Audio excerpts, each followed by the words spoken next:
I often jump on those Facebook feeds, those gig pages for Uber and Lyft drivers. I'm actually registered for probably about 30 different groups.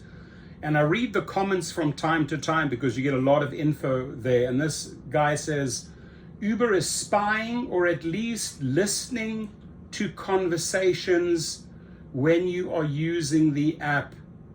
And he's referring to this message here where Uber says we received feedback that your vehicle was used to provide trips that were not accepted through the driver app. Local regulations require drivers without commercial licensing to use the driver app to take trips, as outlined in our community guidelines. So this top contributor of that channel reckons, they must be listening to us.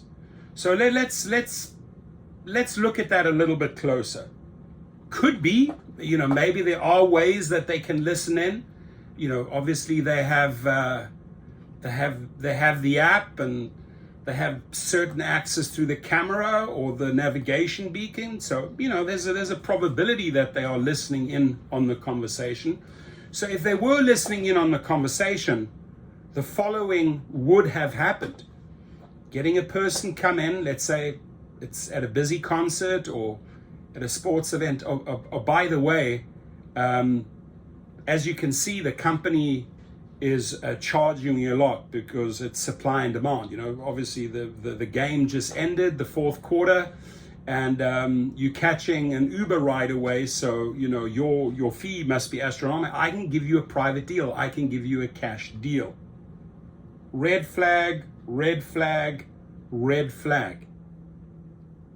And I'll tell you why red flag. Let's just say, based on this individual statement, let's say they're listening in and they have the audio. You're done. They have all the proof in the world. Let's say they're not listening in, and this individual, worst case scenario, works for Uber. Obviously, he's going to turn you in. Or writes a comment afterwards and gives you a 1-star and says, by the way, I ordered this Uber and this guy tried to sort of haggle or offer me a cash price, just wanted you to know. That rider right there and then, and this happens the majority of the times, will just throw you under the bus. Right? They ordered the app and now the driver wants to negotiate a cash trip. At that moment, when you've accepted that trip, whether it's after a concert, whether it's after a nightclub ends at 2 a.m. in the morning, that is a binding contract, right? That is a contract between the company and you, the independent contract. It is hard to change it. It is hard to break it. It's hard to turn that into a cash deal. A lot of people try that, and there are YouTubers promoting that. I wouldn't do it that way. What I do, my course is below, the private chauffeur course, you can check it out. I will teach you how to set up the future, not on that night, but the future cash trips. Because you got to use this as the opportunity to interact. And if you have someone in the car, and you understand exactly what I'm talking about when I paint this scenario. When you have someone who says, hey, how's your night going? Awesome. How was the game? Yeah, my team won.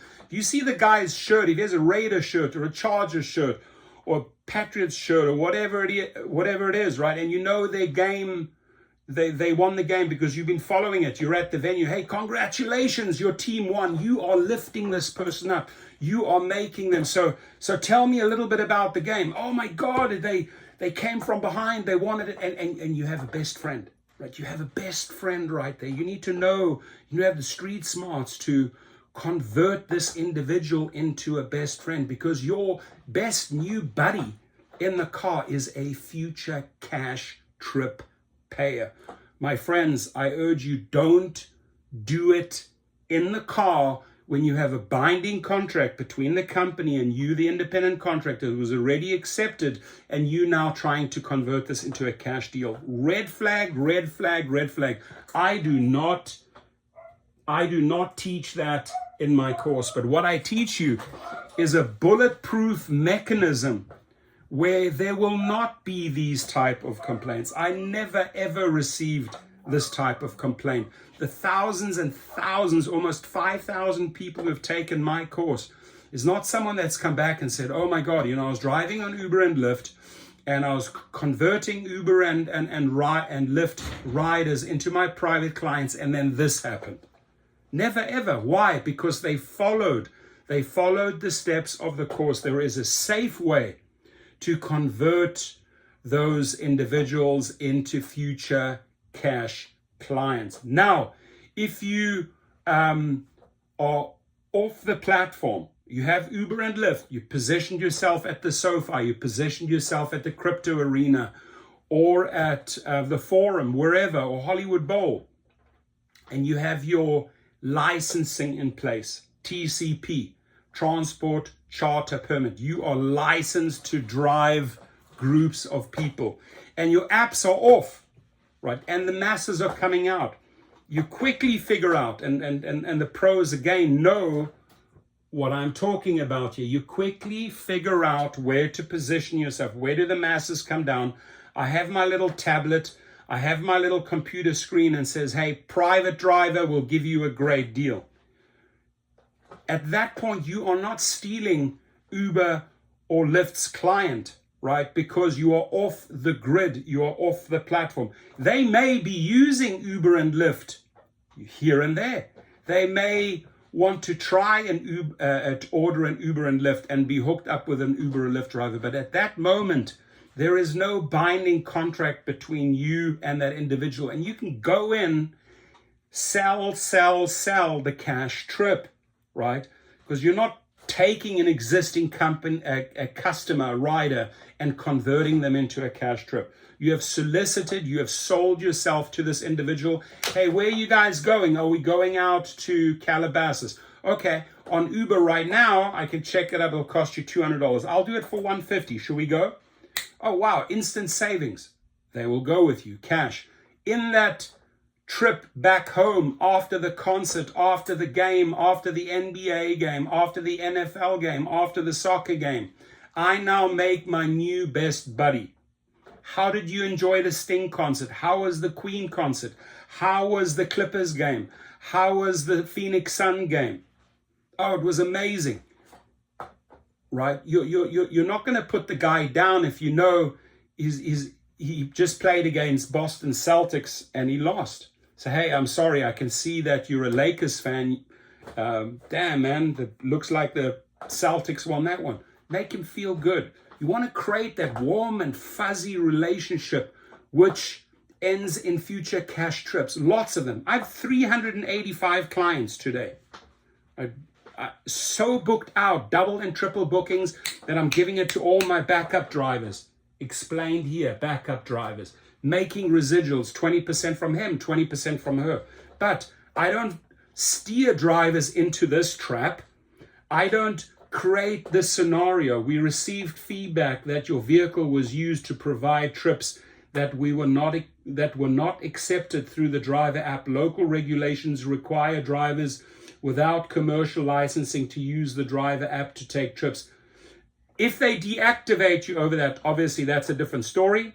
You've done it multiple times. They have multiple records and proof. Yeah, you can legally appeal that. We also do that at Gig Rocket. But going back to his comment here on Facebook, right, where the person says Uber is spying on you. They have that audio. They heard you negotiate a cash price. Maybe. It's a hypothetical. Maybe they did. Maybe they have ways on spying on you. I'm sure they have many mechanisms and ways spying on you. But it just takes one individual to write one little comment at the end of the trip. This driver tried very hard to sell me on a cash ride.